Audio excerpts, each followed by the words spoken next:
Hi, my name's Arvin. Welcome back to the channel where I talk about my journey through the tech industry as a career switcher early in the career. In today's video, I'm revisiting an abandoned project that I have called the Cloud Resume Challenge. Let me show you. So this is my whiteboard for this whole video, and I have a warning for myself to not be a paper tiger. In the first 3 years of my career, I've pursued a lot of certifications because it is a path that I'm familiar with. I'm really good at consuming knowledge and being tested on it. But one of my fears is being known as a paper tiger, where I have all these certifications, but I do not have the skills to back it up. I'm revisiting the abandoned project called the Cloud Resume Challenge because of these points under why make stuff. The first one would be to build a portfolio or library. By making these videos, I'm making a content library about my journey through tech. But what I'm really missing is a portfolio of projects that I could share, especially if I want to transition out of my current position. One of the things that might give you an edge is a portfolio of projects that you could talk about with recruiters or hiring managers or technical people that are actually interviewing you. And the next point I want to talk about is this thing I call learn, create, and share.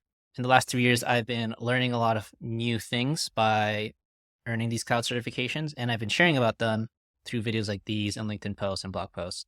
But I am a little unbalanced on creating and applying this knowledge into my own personal projects. I've applied it through work, but I can't share some of those things because they're stuck at work. So I need to create some personal things. And the last point, so we can move on to what the Cloud Resume Challenge is, it's to let opportunity find you. If you're running through that process, learn, create, and share, there's just a higher chance where opportunity finds you instead of you having to always seek it out, right?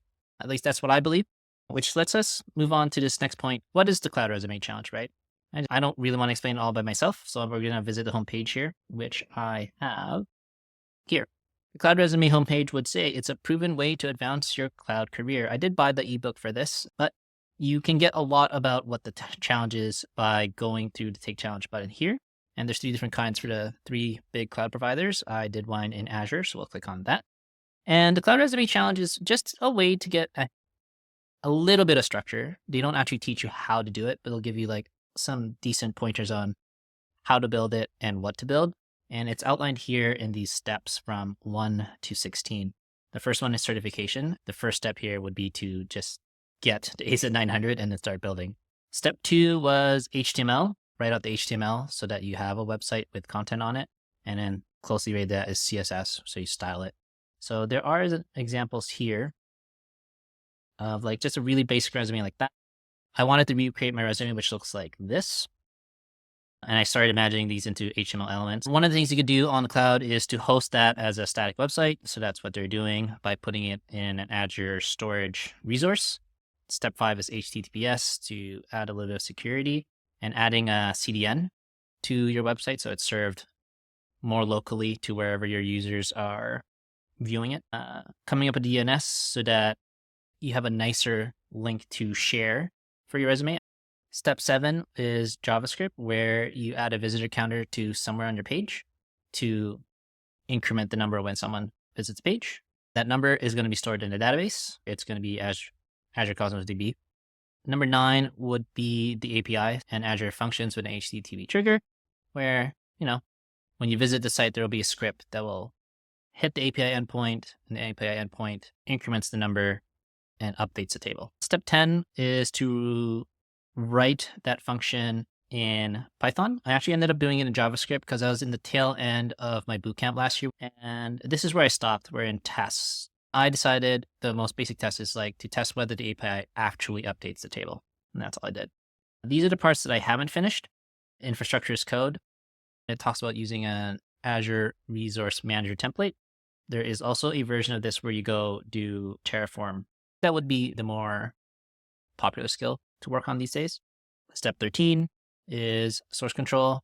Step 14 and 15, they're both CI/CD related for backend and front end. One to set up a GitHub action where if you updated your Python code, it would run tests. And then for CI/CD for the front end, it's talking about when you push new website code to your Azure storage blob, it should automatically get updated. And also purged Azure CDN endpoint, which I've had to do manually several times since I've updated my resume. And the last step was actually to do a blog post about what you did, what you learned, the obstacles you've overcome, and all that type of stuff. but I'm actually doing it in the middle since I ended up pausing it around step 11, and I just need to review what I've done in order to actually be able to do infrastructure as code. And I might as well share the process with you guys. So that is the challenge. Actually, I wrote here to mention FAQ. If you need more information about the challenge and if it's appropriate for you, there is an FAQ here. Goes over some basic questions of like what it is, who it's aimed at, why you should do it and stuff. But that is for your further reading if you're up for it. So the last point I want to do for this video is where was I again? So I wanted to go through the challenge again from start to finish and show it to you guys. This is my resume, Cloud Resume Challenge. I met my goal, my personal goal of making it look like my resume. It could look different. It's whatever you want to produce. It could be simpler, it could be more complex.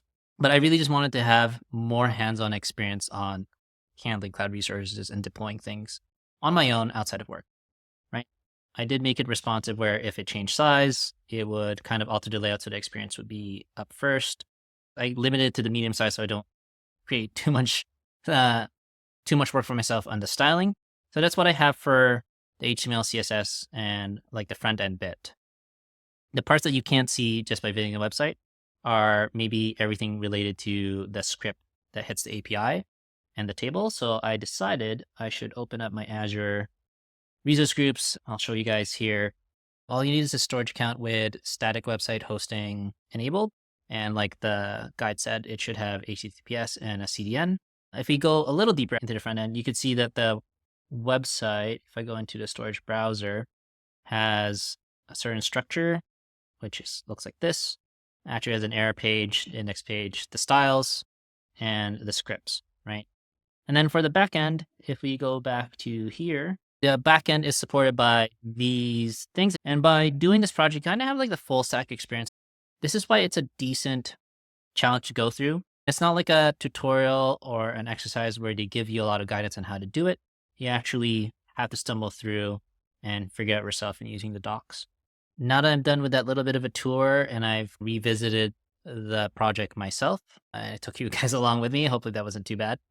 I have this reminder for myself, like I said, for 2025, not to be a paper tiger, and to really lean into making things for myself. I'm hoping that I showed you guys something interesting by sharing the Cloud Resume Challenge. If you're interested in seeing how I wrap up the rest of this challenge, where I add infrastructure as code and implement CI/CD for the front end and back end, I'm also going to tack on a system diagram for the whole thing to show how it's connected, and it's practice for myself for building those type of diagrams. I will have that out as a video at some point, and if you want to get notified when that comes out, subscribe to the channel and hit that notification bell in order to get that little notification. And that's it for this video. You guys have a good day. See you next time.